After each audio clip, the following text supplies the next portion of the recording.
যেহেতু দলত 92 চনৰ পৰা লাগি আহিছিলোঁ, সৰু ডাঙৰ যি কাম দিছে সকলোখিনি কৰি আহিছিলোঁ আৰু মই সকলোতে সন্তুষ্ট আছিলোঁ আৰু যি কাম দিছিলে তাকে নিয়াৰিকৈ দায়িত্ব পালন কৰিছিলোঁ।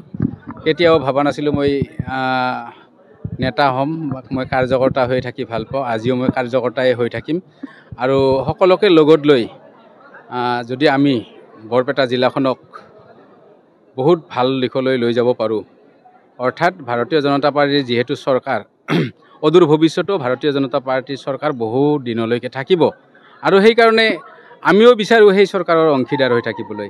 সেইকাৰণে আমি ভাবিছোঁ যে আমাৰ ভাৰতীয় জনতা পাৰ্টীৰ আজি 2টা আসন আমি জয়যুক্ত কৰিবলৈ ধৰি লওক সক্ষম হ'ম, কিন্তু আমি তাতকৈ বেছি আসন জয়যুক্ত কৰিবলৈ যৎপৰোনাস্তি চেষ্টা চলাম। এই কাৰণতে মোৰ দৃঢ় বিশ্বাস, মই সংখ্যালঘু মানুহৰ মাজত আগৰ পৰাই সোমাইছোঁ আৰু বহুত আদৰ সন্মান পাই আহিছোঁ। মই নিজেই ভৱানীপুৰ সমষ্টিত আপোনালোকে সুধিলেও গম পাব যে সংখ্যালঘু মানুহে মোক বিশ্বাসত লয়, আশ্বাসত লয়, কাৰণ মই ভাল কামত মই সকলোকে প্ৰাধান্য দি আহিছোঁ আৰু বেয়া কামত সকলোকে তিৰস্কাৰো দি আহিছোঁ।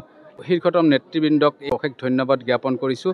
শ্ৰদ্ধাৰ হিমন্ত বিশ্ব শৰ্মা ডাঙৰীয়াক, শ্ৰদ্ধাৰ ভৱেশ কলিতা ডাঙৰীয়াক, শ্ৰদ্ধাৰ ৰঞ্জিত দাস ডাঙৰীয়াক আৰু নেদেখা অদৃশ্য শক্তি আমাৰ হাতত আছে আৰু তেওঁলোককো অশেষ ধন্যবাদ জনাইছোঁ। ভাৰতীয় জনতা পাৰ্টীৰ আমাৰ জিলা কাৰ্যালয়তো মই পদবী বিচাৰি কেতিয়াও যোৱা নাই, কিন্তু মই জানো যে কৰ্মই ধৰ্ম যিহেতু হয়, ভগৱান শ্ৰীকৃষ্ণই গীতাত কৈ যোৱাৰ দৰে তোমাৰ কামটো তুমি কৰি যোৱা, ফল মই দিম, মই দেউতাহে মই ফল, গতিকে মই কৰ্মকৰ্তা, গতিকে কৰ্ম কৰি যাম। ঠিক তেনেকৈয়ে আজি মই ভাৰতীয় জনতা পাৰ্টীৰ সভাপতি হ'বলৈ সক্ষম হৈছোঁ। দায়িত্ব বহুত আছে, যিহেতু আমাৰ জিলাখনত এটাও আজি বিধায়ক নাই, গতিকে ইয়াত কিছু পৰিমাণে আমাৰ সমস্যা আহিব।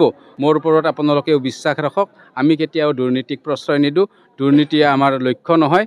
আমি দুৰ্নীতিৰ শূন্য সহনশীলতা যি আমাৰ চৰকাৰৰ লক্ষ্য, মাননীয় হিমন্ত বিশ্ব শৰ্মাৰ লক্ষ্য, আমি দালাল ৰাজ আমি ধ্বংস কৰিবলৈ চেষ্টা কৰিম আৰু লগতে মাদক দ্ৰব্যত আজিৰ সমাজ যুৱ প্ৰজন্ম যি ধ্বংসৰ মুখলৈ গৈ আছে, সেয়াও কিছু পৰিমাণে আমি বুজনি শিকনিৰে আমি ৰোধ কৰিবলৈ চেষ্টা হাতত ল'ম আৰু তেতিয়াহ'লেহে আমি সুস্থ এখন সমাজ গঢ়িবলৈ সক্ষম হ'ম।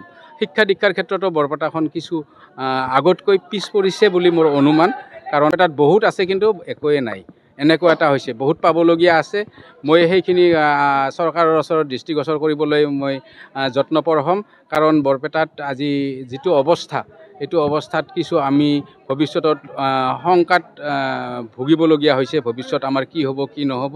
গতিকে এইখিনি আমাৰ চৰকাৰক দৃষ্টিগোচৰ যদি আমি ভালকৈ কৰিব পাৰোঁ, তেতিয়াহ'লে আমি সুৰক্ষিত হৈ থাকিব পাৰিম, লগতে আমি বৰপেটা জিলাখন আগুৱাইও লৈ যাব পাৰিম।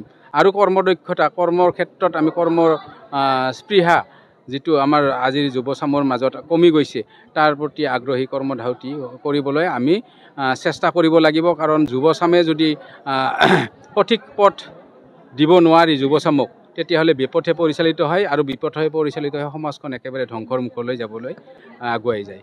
গতিকে মই সকলোকে লগত লৈ আপোনালোকৰো সহায় লাগিব।